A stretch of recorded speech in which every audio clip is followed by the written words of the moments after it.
It is truly an honor and privilege to welcome you all in today's session on modern challenges and succession, will versus inheritance rights.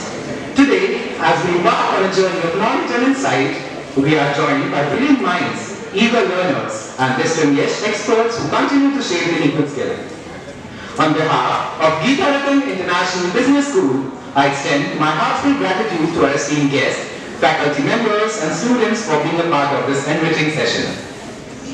Before we introduce our esteemed speaker, allow me to take a moment to introduce the institution that has made this event possible.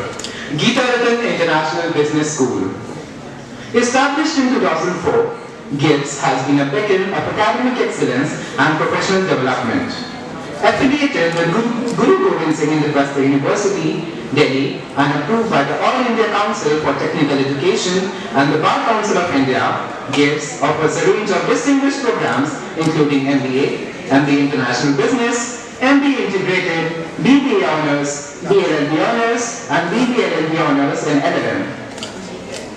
With an unwavering commitment to education and research, GIBS has consistently been recognized for its excellence and has been graded A by NAAC in its third cycle.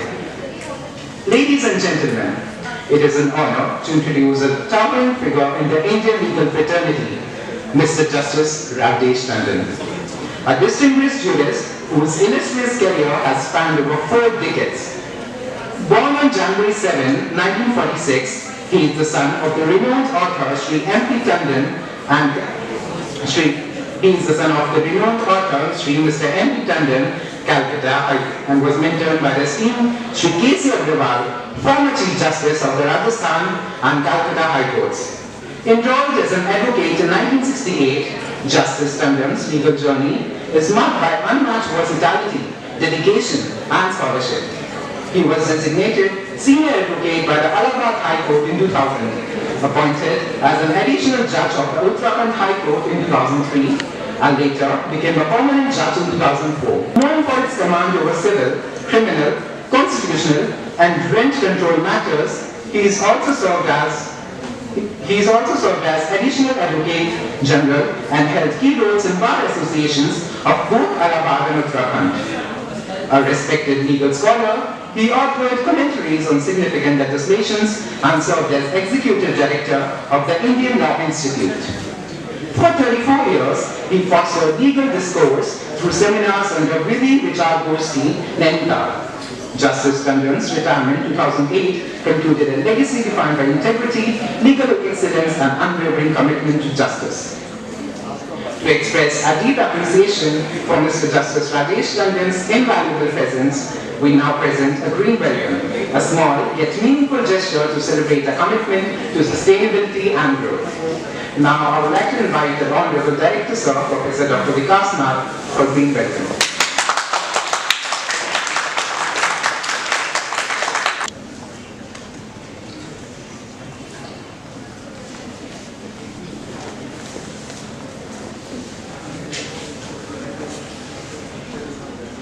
Now, without further ado, I would like to invite Mr. Justice Rajesh Tandon sir to take the stage and share his invaluable insights with us.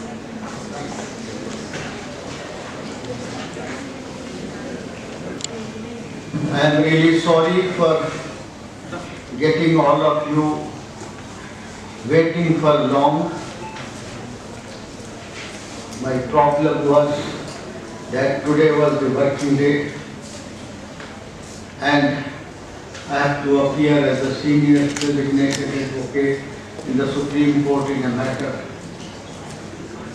As soon as I finish,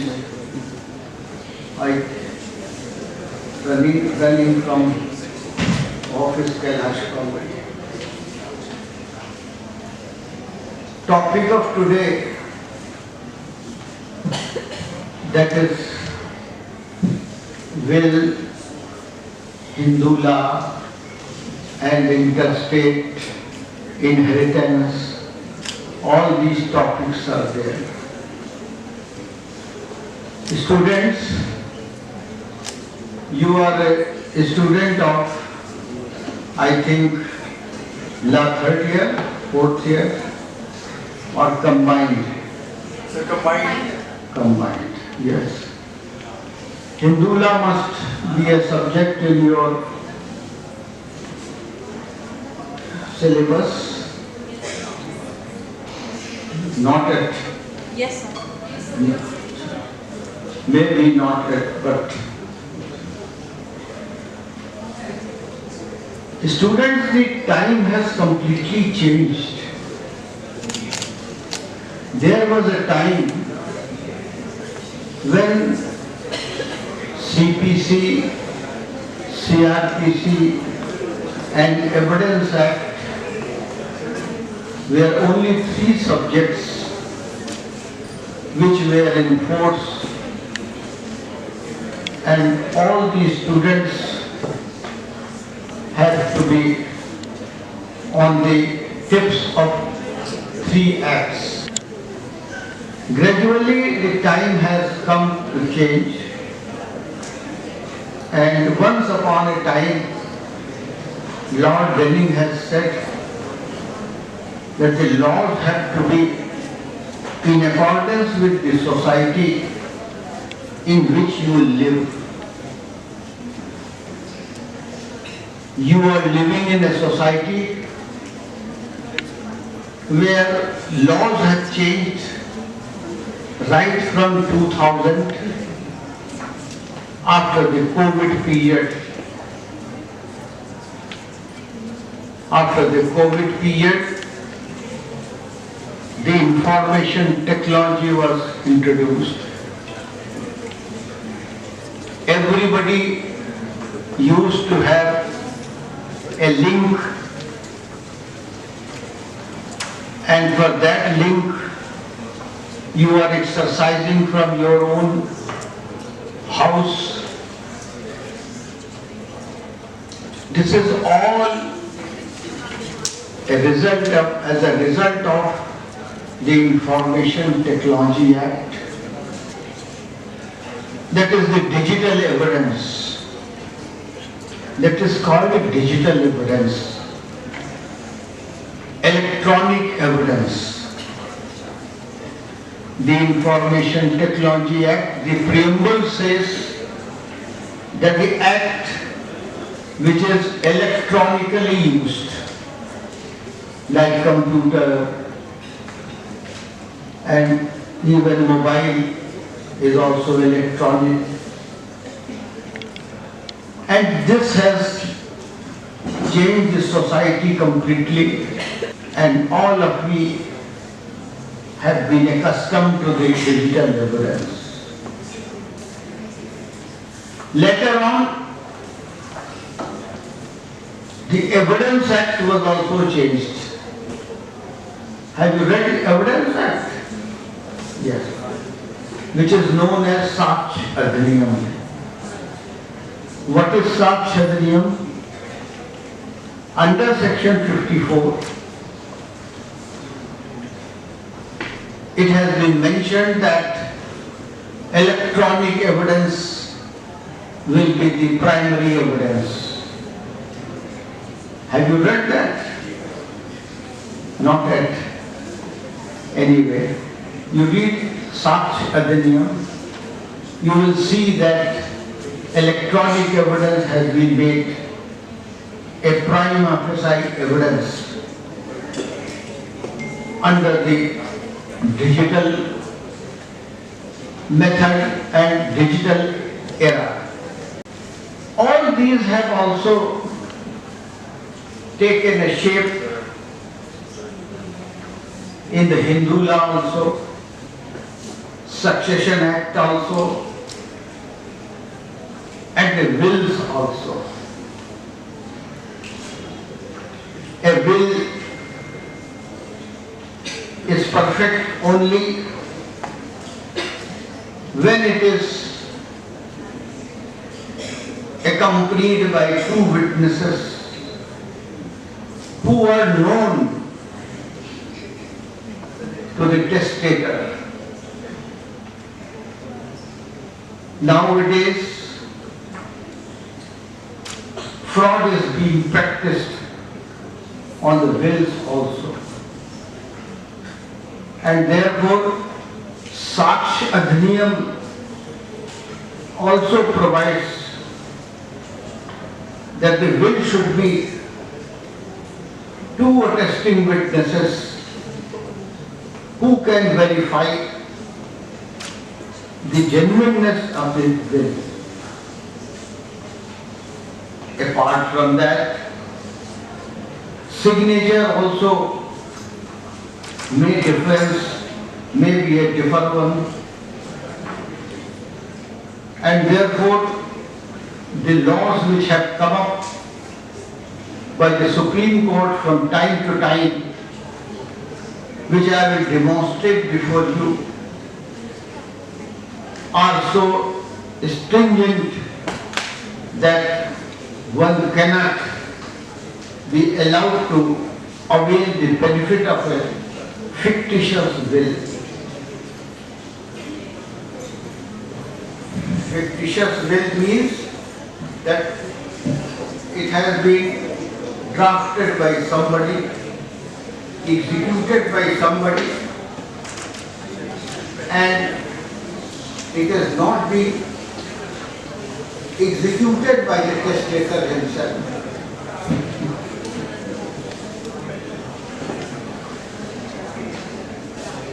When I come to the certain judgments of the Supreme Court, which defines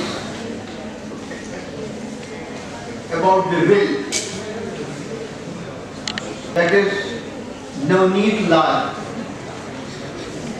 what the Supreme Court has said about the will, in construing the language of the will, the court is entitled to put itself into the testator's and is bound to bear in mind also other matters than merely the words used. It must consider the surrounding circumstances, the position of the testator, his family relationship, the probability that he would use words in a particular sense, but all this is solely as an aid to arriving at the right construction of the will and to ascertain the meaning of its language when used by that particular testator in that document.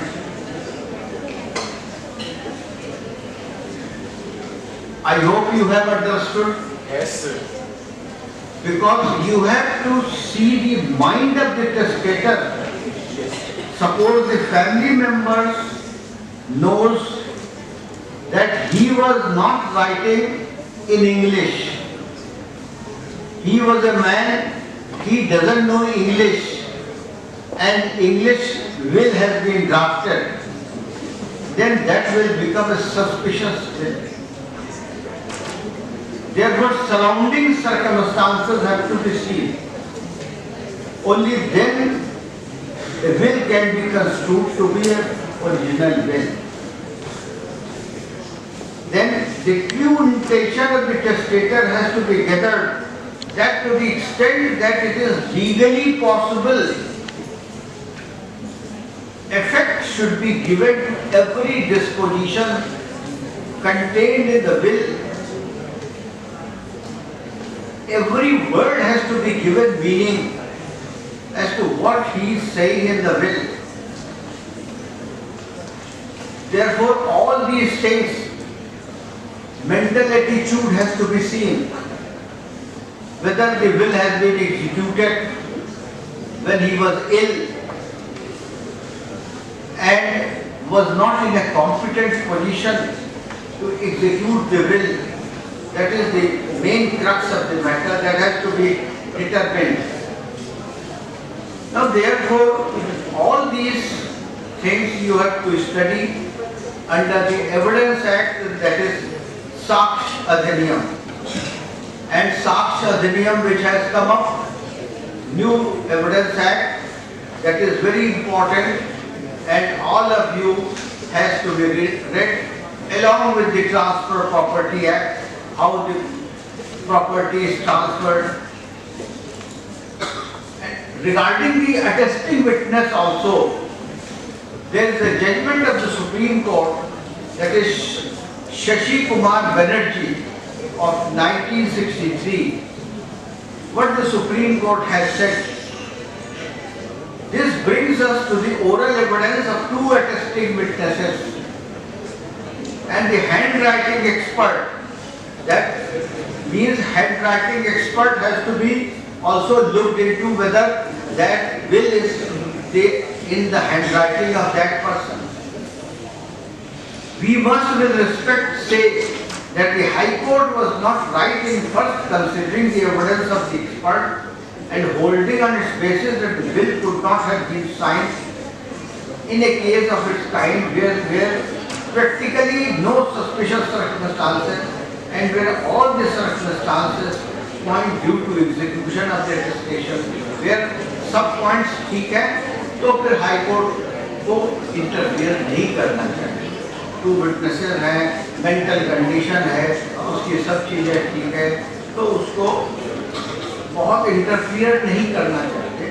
लेकिन supreme court ने कहा है stress however has been laid on a slight discrepancy in the evidence of the two witnesses as to the time of the execution of the will. According to the will is said to have been executed at about 3 p.m. and took about 45 minutes for the creditors to complete the will by filling up the blank spaces and correcting it here and there, and therefore that becomes doubtful. Because I don't know whether his mental condition was fit or not, that has to be seen. Then the Supreme Court has said the bill and the various writings therein which were made to fill in the blanks after the main body of the bill had been written in January, the full signature was not there, therefore that becomes a doubtful bill. Therefore, all these things you have to see that the bill is in proved accordance with the Evidence Act, accordance with the Transfer Property Act, and all these things you have to look into, and lot of the studies you have to make. The word I have said that CPC, CRPC, and only are evidence, and these are procedural law. But now, after the Saksha Adhiniyam has come up, this has completely changed the everything. Therefore, you have to be cautious about the execution of the will and all that. Now I am coming to the further controversy, that is Succession Act. Now the Succession Act has come up, and regarding the section 6 of the devolution of interest, that is section 6 of the Hindu Succession Act, that has come up in 2005. Amendment has come up which provides that on and from the commencement of the Hindu succession, amendment in a joint Hindu family covered by the Mitakshara law, the daughter of a co-partner shall by birth become a co-partner in her own right the same manner as the son. You must have heard the judgment of the Supreme Court also. The daughter is also entitled as the son because of section 6 of the Hindu Succession Act, which was enforced from 2005 under the Hindu Succession Act. The daughter has the same rights in the property as she would have had if she had been a son. All those daughters who are sitting here must be happy that you are a co-partner of the property, like a son. You have all the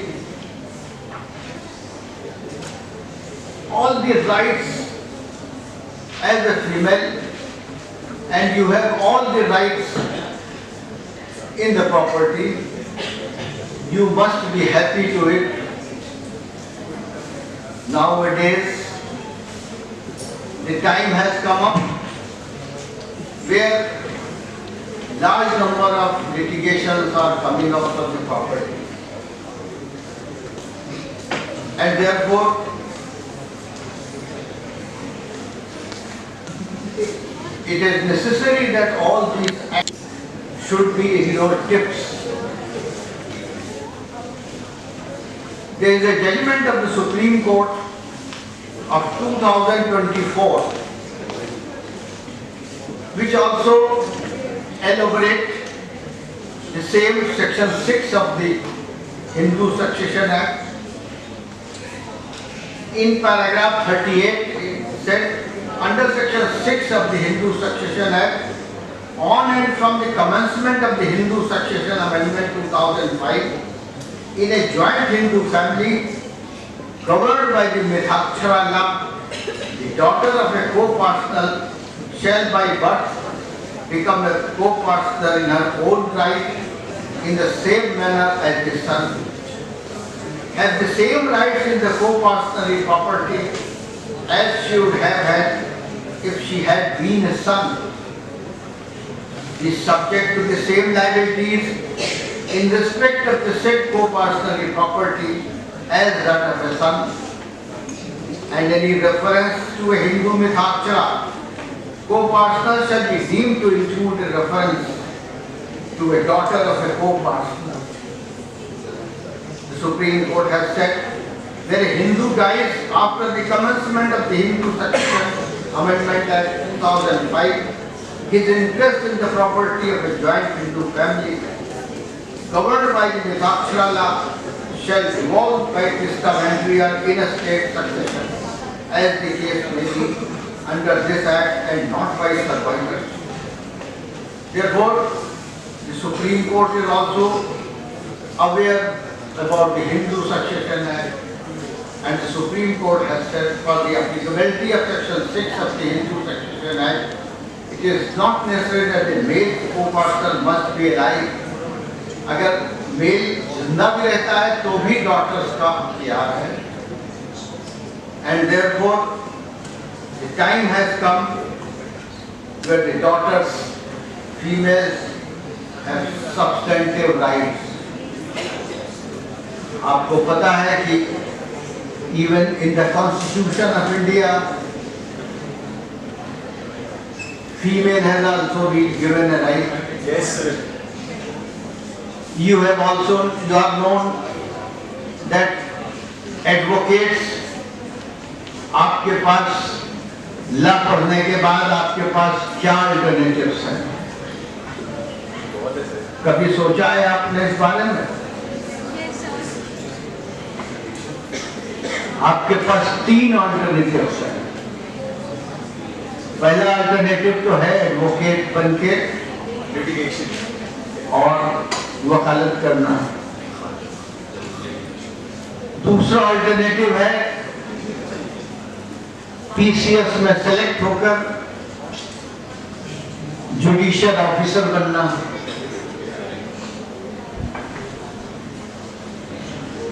कुछ तो बोलिए. हाँ बोलिए. हाँ sir. Yes sir. तो judiciary में अभी supreme court का जजमेंट आ गया है जिसमें आपको 3 साल का वेट करना पड़ता है. यस. और वो 3 साल आपके लिए बून है. जनरली क्या होता है कि आप लॉ किया और अटेम्प्ट लिया, अनसक्सेसफुल हुए, उसके बाद छोड़ा. कौन जुडिशरी में बैठने जाए? वहाँ तो कोई कुछ पूछता ही नहीं है. अटेम्प्ट हुआ, बेकार हो गया. इसीलिए सुप्रीम कोर्ट ने 3 साल आपको पूरी तैयारी के लिए समय दिया है. और वो 3 साल की जो तैयारी होगी आपकी, ईश्वर करे कि आप फर्स्ट अटेम्प्ट में ही निकल जाएंगे, और फर्स्ट अटेम्प्ट में निकल के आप जुडिशियल ऑफिसर बन जाएं। अगर आपकी फैमिली में कोई वकील है, वकालत का जमा हुआ ऑफिस है, तब तो बात दूसरी है कि आप जिस दिन से ला करिए उस दिन से आप जम जाइए वहीं पर। लेकिन अगर कोई जमा ऑफिस नहीं है तो आपको you have to go to some lawyer for training. वो 3 साल तक ट्रेनिंग होती रहेगी। और अब कॉलेजेस में भी ये शुरू हो गया है जुडिशियल ट्रेनिंग की प्रथा। हर कॉलेज में शुरू हो गई है ट्रेनिंग की प्रथा। आपके डायरेक्टर साहब चले गए हैं, लेकिन मैं उनको बताऊंगा कि जुडिशियल ट्रेनिंग जब से ये 3 साल का वक्त आ गया है, सुप्रीम कोर्ट से एक ड्यूरेशन आ गया है, तब से हर कॉलेज वालों ने जुडिशियल ट्रेनिंग की प्रथा शुरू की। आपको 3 साल तक यही ट्रेनिंग मिलेगी और यहीं से आपकी विदाई होगी एज ए जुडिशियल ऑफिसर। कई कॉलेजेस में शुरू हो गया है, जैसे अभी लॉयड कॉलेज में था, उन्होंने जज इन द मेकिंग के नाम से शुरू कर दी है। तो ये प्रथा आपको शुरू करनी होगी कि 3 साल तक बच्चों को किस तरह से ऑक्युपाई किया जाए, कि उनको करेक्ट, उनको एक जुडिशियल ट्रेनिंग की ट्रेनिंग मिलती है। अदरवाइज फिर वो उनको जाना पड़ेगा एम्बिशन में, राहुल सेंटर में या जहां भी होगा, उनको जाके लंबा लंबा पैसा खर्च करना पड़ेगा। वो आपके लिए प्रॉब्लम हो जाएगी। मैं चाहूंगा कि नीलम जी बैठी है यहाँ पर, है ना, ठीक है, तो आप ना शुरू करिए, बच्चों की ट्रेनिंग शुरू करिए। जिस वक्त ये लास्ट ईयर में पहुंच जाते हैं, कुछ ऐसा शुरू करिए कि इनको पीसीएस का मंगा के कोर्स का जो किताबें आती हैं उसको पढ़ाइए, इनको ट्रेनिंग दीजिए, जिससे कि ये निकलने के बाद सीधे पीसीएस की तैयारी करें। मंजिल तो बहुत ऊंची होती है, धीरे धीरे सफर कटता है। ये सफर बड़ा सुहावना होता है, बस इसको कोई डट के अगर पार कर ले जाता है तो वो फिर बड़ा वकील भी बन जाएगा, बड़ा जुडिशियल ऑफिसर भी बन जाएगा। बस ये मेहनत करने का सवाल है कि इस समय मेहनत करते रहो, फिर मंजिल आपके सामने रहेगी और फिर आपकी इतनी पूछ हो जाएगी कि ईश्वर आपसे खुदा खुद पूछेगा कि आप क्या चाहते हैं, क्या मंजिल है आपकी।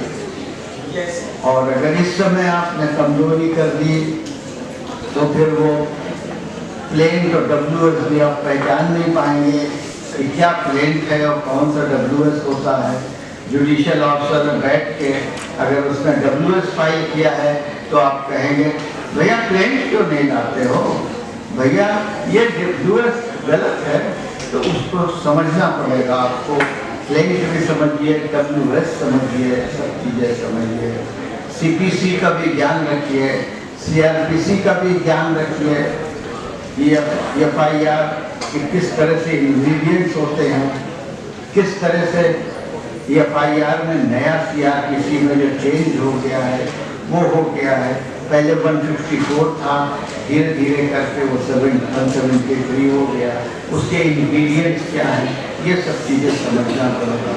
बाकी मंजिल आपके हाथ में है, आप चाहिए तो कहीं कूद के भी पहुंच सकते हैं, लेकिन ये कि थोड़ा स्लो। और हमारे स्वामी विवेकानंद जी ने भी यही बात कही है कि सारी परिस्थिति और सारी डिवाइन पावर आपके हाथ में है, आप उसको चाहे जिस तरह से इस्तेमाल करो, आपको कहीं झांकने की जरूरत नहीं है। बस कर्म अपने करते रहो, हमारे जो गीता में लिखा है, और अपने कर्म के साथ साथ अपना जो भी है ईश्वर का ध्यान रखो, और वही ईश्वर ही आपके कर्म को सक्सेसफुल बनाता है। Thank you very much.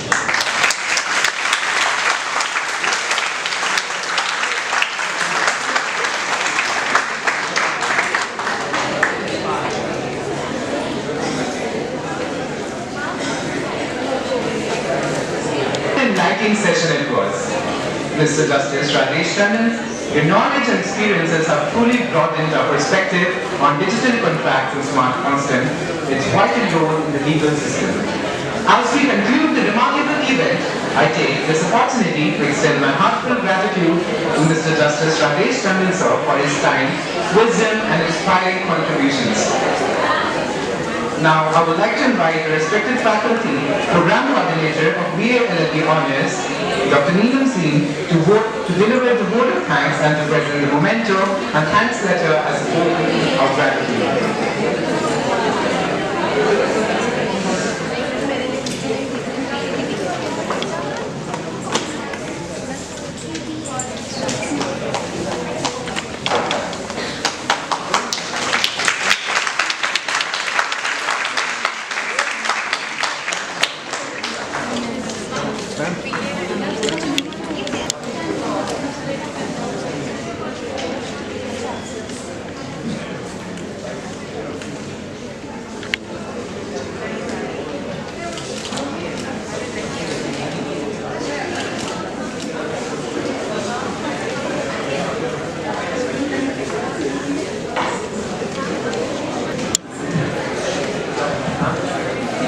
I, Dr. Neelam Singh, feel privileged to propose a vote of thanks on behalf of the Geeta Reddy International Business School.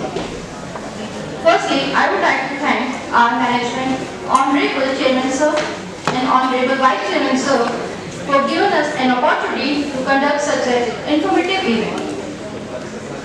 I feel privileged to thank you, our today's guest, Honorable Justice Shri Rajesh Tandon. Sir, thank you so much for sparing the time from your busy schedule and conducting such an event in such a late evening. Thank you so much, sir.